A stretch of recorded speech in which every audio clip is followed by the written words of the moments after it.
তো বন্ধুরা এই পুজোর good morning everyone, delight with Bandana তোমাদের অনেক অনেক শুভেচ্ছা ভালোবাসা জানিয়ে ব্লগ স্টার্ট করে দিয়েছি। তো দেখো ভাত এখানে সব রেডি করে, চান করতে যাওয়ার আগে সমস্ত রেডি করে চাল টাল ধুয়ে হাঁড়িতে বসিয়ে গেছিলাম। আর কালকে তো সবজি কেটেই রেখেছি, তোমরা আগের দিনের ভিডিওতে দেখতেই পেরেছো। তো সবজি কেটে রেখে গেছি, ভেবেছিলাম একটু মাছ আনতে যাবো, যাকে আর মাছ ফাছ আনতে যাবো না, সময় নেই, ওরকমই হয় আমার। আর এই দেখো আজকে আমার পুজো টুজো, আজকে ঠাকুর ঘরে গিয়ে সমস্ত কাজ করে নিয়েছি, স্নান করে মাথা ঘষলাম, স্পা করলাম। এই যে মাথায় স্পা করে, স্নান করে, শ্যাম্পু করে, মাথায় স্পা লাগিয়ে, নিচের পুজো করে, ওপরে ঠাকুরের পুজো করে, তারপর ছাতেই মাথাটা ধুয়ে নিলাম। নিয়ে মাথাটা একটু হালকা শুকিয়ে নিয়ে ছাদ থেকে নামলাম। আর ততক্ষণে ছাদে মাথা শোকাতে শোকাতে আমার জব হয়ে গেল। তো জবও হয়ে গেছে। আর নিয়ে এসেছি 1 গ্লাস কমপ্লান আর 2টো বিস্কুট। এটা খেয়ে নেবো, খেয়ে নিয়ে তারপরে তরকারিটা করবো। পটল আলু চিংড়ি মাছ দিয়ে তরকারি করব। আর দেখি কি করি।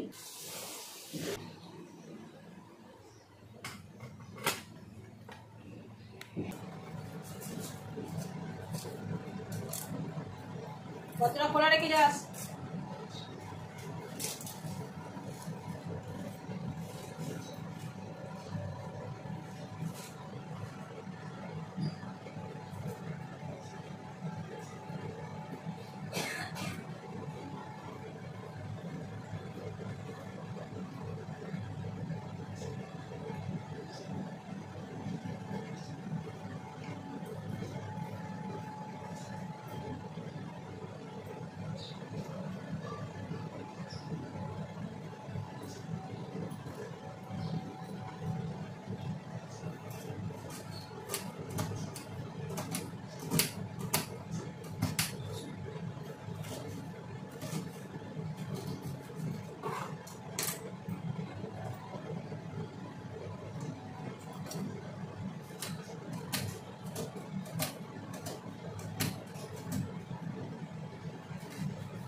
হ্যাঁ বলো।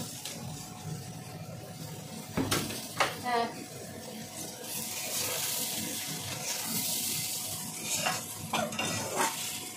না আমি বেরোই না, মায়ের কাছে রাত বলে 5 সকালের জায়গায় রাত বলে 5 ছিল, সেই মাত্র বেরোলো মায়ের কাছে গেছে।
তো বন্ধুরা ভাই এখানে মাছ দিয়ে গেছে, আর মাছগুলোকে আমি প্লাস্টিক থেকে বার করে আগে ধুয়ে নেবো, ধুয়ে নিয়ে প্লাস্টিক ধুয়ে তারপরে মাছগুলো প্যাকেটের মধ্যে ভরে করে তারপরে আমি একটা বড় কন্টেনারের মধ্যে রেখে দেবো। তো এই হচ্ছে আমাদের সকালবেলার মানে রান্নাবান্নার কাজ। আজকে পুজো করে নিয়েছি বলে শান্তিতে পুজো করতে পেরেছি, আর রান্নাটা করছি। হ্যাঁ একটু তেল মশলা আজকে কমই ছিটকেছে, তবু আমি রান্নার সামনেটা হাত দিয়ে একটু জল ফল যা থাকে সব ধুয়ে নিয়ে দেখো বড় এয়ার কন্টেনারে ঢুকিয়ে দিয়ে তারপরে আমি এখানে ন্যাকড়া দিয়ে কৌটোটা মুছে নিলাম, কারণ যদি না মুছি জল রয়েছে তাহলে আবার পার্লারের সিঁড়ি টিড়ি ঘর সব আবার মুছতে হবে।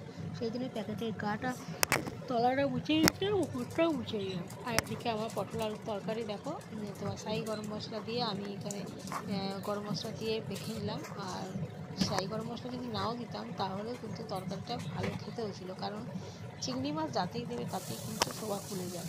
তো এই কারণে চিংড়ি মাছের তরকারিটাতে একটু গরম মশলা দিলাম। আর এদিকে আমি কিন্তু চলে গেছি ডিমের তরকারি করব, সেই জোগাড়টা করতে, মানে ডিমের কোচের ঝাল করব। তার আগে তরকারিগুলো নিয়ে জোগাড় তো করে নিয়েছি, দেখো পেঁয়াজ রসুন কেটে নিয়েছি, আদা খালি গ্রেট করে দেবো, আর মশলাপাতিও সব একটা জায়গায় বার করে রেখেছি।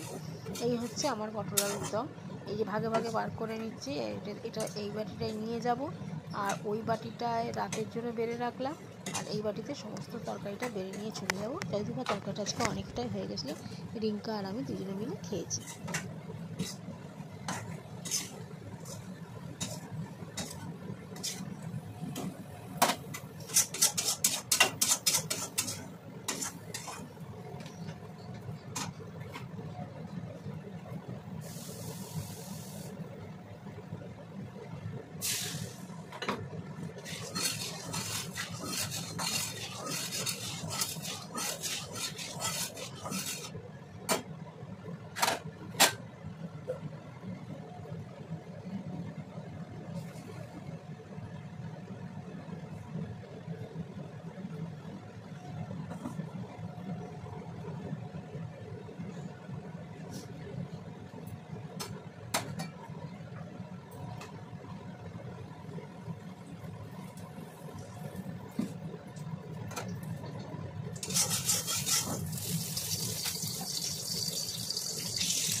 যদি না থাকে তো আমার কিছুই মনে পড়তো না। কি মনো তবে এমন করে কেমন কেমন করতো না রে, তাকেও মনে পড়তো না। সবকে বোঝায় সে কি বোঝে, এদিক ওদিক তাকিয়ে খোঁজে। যদি নাই কোনো যে থাকিতো তবে দু চোখে জল ঝরতো না, আর তাকেও মনে পড়তো না। যদি না থাকে তো আমার কিছুই মনে পড়তো না।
সত্যি বলছি তোমায় আমি ভালোবাসি, এই কথাটি বলছি।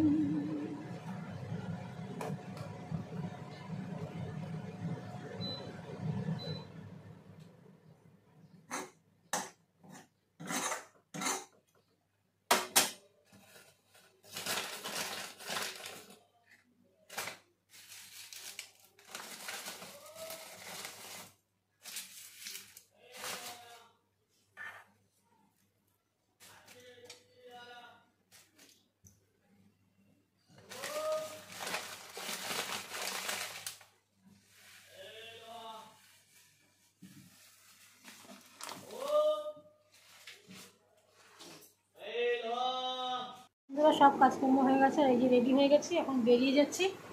আর দেখো গ্যাস ট্যাস মুছে নিয়েছি, পরিষ্কার করে খাবার দাবার রেখেছি। এখন শীতকাল তো খাবার নষ্ট হবে না, তাই জন্য ফ্রিজে ঢোকালাম না। মাছ ফাছগুলো ধুয়ে ফ্রিজে রেখে দিলাম, তো তোমাদের দেখালাম। আর এখন খাবারটা নিয়ে ঘরে তালা চাবি দিয়ে বেরিয়ে যাবো। তো চলো পার্লারে গিয়ে কথা হচ্ছে। পার্লারে চলে এসেছি, আর এই এসে এত হটপট লাগে না যে পাই না। তো আমি তো অটো করেই আসি, কারণ যাওয়ার সময় যদিও এক দিন হেঁটে যায়, যেদিন শরীর খারাপ লাগে তখন বেশিরভাগ দিনই বাজার দোকান না গেলে অটো করেই চলে যাই। কোনো কাজ না থাকলে, বাজারে কোনো কাজ না থাকলে অটো করেই চলে যাই, আর বাজার থাকলে তখন হেঁটে যাই। আর আসার সময়টা কোনো দিন আমি হেঁটে আসি না, খুব একটা আসি না, দরকার না হলে। সেটা তাও বছরখানে ঘুরতে লাগলো অটো করেই আসি। এক দিন হয়তো খালি হাতে আসছি বা মনে হলে একটু হেঁটে যাই, তখন হয়তো হেঁটে এসে, সেটা অনেক দিন আগেই করেছি, এখন না। তো চলো বন্ধুরা, থাকো সাথে, দেখতে থাকো সারাদিন, পরে আসছি। এসেছিলাম আর আমার রাঙামাইমা ফোন করেছিল যে ব্লাউজগুলো হয়ে গেছে, তুই নিয়ে যা, মানে কবে নিতে আসবি। তো আমি বললাম যে আমি বুচুনকে বলেছি, ওই দিয়ে যাবে। তো ঠিক আছে, তো মাইমা বললো ঠিক আছে তাহলে তুই সন্ধ্যে টন্ধে দিয়ে নে, আমি যাচ্ছি। আমি বলেছি 9:30 নাগাদ আসো, সন্ধ্যে তুলতে দিতে আমার 9:30 বাজে। আর এই যে 3খানা ব্লাউজ করেছি, একটা শাড়ি তো পিউ দিয়েছিল, সেই শাড়ির আর দুটো আমি নিয়েছি, মানে আমার বিজনেসের শাড়ি থেকেই আমি দুটো নিয়েছি শাড়ি। তো ওই দুটো ব্লাউজ সব দিয়ে গেল। আর এই দেখো একটা একটা চুড়িদার করেছি। চুড়িদারটা আগেই নিয়ে এসেছি। চুড়িদারটা যেদিনকে দীঘা টিঘা যাবো তখন ওখানে গিয়ে পরবো, তোমাদেরকে দেখাবো। মানে যখন দীঘা যাবো, মানে ডিসেম্বর মাসে আমরা দীঘা যাচ্ছি, তখন পরবো, তখন তোমাদের দেখাবো। এখন আর কিছু দেখাচ্ছি না, আমার আলমারির বিভৎস অবস্থা হয়ে রয়েছে। তো চলো বন্ধুরা, এখন আর কোনো কথা নয়। এখন এই সমস্ত ব্যাগ ট্যাগ সব মানে যাবতীয় সব ছিটকে ছাটকে পড়ে আছে। আমার আলমারিটা গোছালে ভালো হয়। আলমারিটা এতটাই বাজে অবস্থা যে কি বলবো। তোমরা একটুখানি দেখলে দেখো, এই দেখো দেখো অবস্থা, মানে যা তা অবস্থা হয়ে রয়েছে। দেখতে পাচ্ছ আলমারি, একটা টানছি একটা পড়ে যাচ্ছে, এরকম অবস্থা হয়ে রয়েছে। তা আলমারিটা গোছাবো গোছাবো করেও গোছানো হচ্ছে না। তো যাই হোক, এগুলো আপাতত রাখি। প্রতিদিনই ভাবি এসে করবো, আর শরীর দেয় না, ভালো লাগে না করতে। তো দেখি যদি খাওয়া দাওয়াটা করে নিই, খাওয়া দাওয়াটা করে টাইমটা ওষুধটা খেয়ে নিই, নিয়ে টুকটাক একটুখানি সামনের দিকে গুছিয়ে রাখি। তারপরে চলো পরে আসছি বন্ধুরা। উপরের তাকটা একটু সারালাম, মানে সাজালাম, কিছু না, 2-4টা শাড়ি ঢোকালাম উপরের তাকে। আর এই নিচটা কোনো রকমে গোছালাম, মানে একদম হাবজি গাবজি হয়ে ধুমধাম পড়ে যাচ্ছিলো। সায়ার জায়গা সায়া, লেগিংসের জায়গা লেগিংস, আর এই কুর্তি গাউন সব একটা সাইড করে রাখলাম, নতুন চুড়িদারগুলো রাখলাম এই অবধি। এখানে 3টে শাড়ি রাখলাম। এখানে আমার মেশিন, কারণ ইঁদুরে মেশিন কেটে দিয়েছে জানো, এই জন্য এইসবগুলো মেশিনগুলো আমার আলমারির মধ্যে রাখতে হচ্ছে। একদিন নিচের তাকটা পরিষ্কার করব, সেটা পরে করব, আজকে আর নয়। তো চলো। আর এই শাড়িটা কালকে ফাংশনে বলছি, এতে গেছিলাম প্রতিযোগিতা করতে, এটা পরে গেছিলাম, এটাও গুছিয়ে তুলি। বন্ধুরা এই মধ্যে খাওয়া দাওয়া করে উঠলাম। খাওয়া দাওয়া করে উঠে তারপরে তোমার কি বলে, একটু মুখে ক্রিম ট্রিম মেখে নিলাম, আর ক্রিম মেখে নিলাম। তারপরে জামা কাপড় পার্লার থেকে এসে কেচে দিয়েছিলাম, সেগুলো মেললাম, আর আলমারিতে গোছালাম, তোমরা দেখতেই পেলে। আর এই সমস্ত কাজ করে মুখে ক্রিম ট্রিম মেখে দিয়ে এই এখন একটু টিভি চালিয়ে বসেছিলাম, যেটা আমার নেশা, খেতে খেতে টিভি দেখা। তো কালকে তো সেরকম কিছু খাইনি, কালকে মুড়ি চানাচুর খেয়েছিলাম রাত্রে, তো সেই কারণে তোমাদের সঙ্গে আর টিভি খুলে বসিনি, দেখাইনি। তো এখন ভিডিওটা এডিট করব, যেমনই হচ্ছে, যতটুকু যা হচ্ছে ততটুকুই তোমাদের সামনে তুলে ধরছি। তো চলো, পার্লারের কাজ তোমাদের বন্ধুরা দেখাতে পারছে না, কারণ পার্লারে দেখো ফেসিয়াল হয়, তো ফেসিয়াল তো ওইভাবে সোশ্যাল মিডিয়ায় তো আমরা দেখাতে পারবো না, কারণ লেডিসরা একটু মানে অ্যাপ্রন পরে কাজ করে, সেগুলো তো আর দেখাতে পারবো না। আইব্রো কাটিং হলে তবু দেখাতে পারি। আর এখন যে করব, তোমাদের সঙ্গে ভিডিও করব, সেটা ভাবি করব, দেখি কাল থেকে স্ট্যান্ডটা নিয়ে যাব, স্ট্যান্ডটা রেখে ভিডিও করব, তাহলে হয়তো খানিকটা তোমরা দেখতে পাবে, কি কাজ করি না করি তোমরা দেখতে পাবে। তো চলো, সবাইকে টাটা, গুড নাইট, সকল সুস্থ থাকো, ভালো থাকো, ভগবানের কাছে এই কামনা করি। ভিডিওটা আজকের মধ্যে এখানে শেষ করছি, টাটা।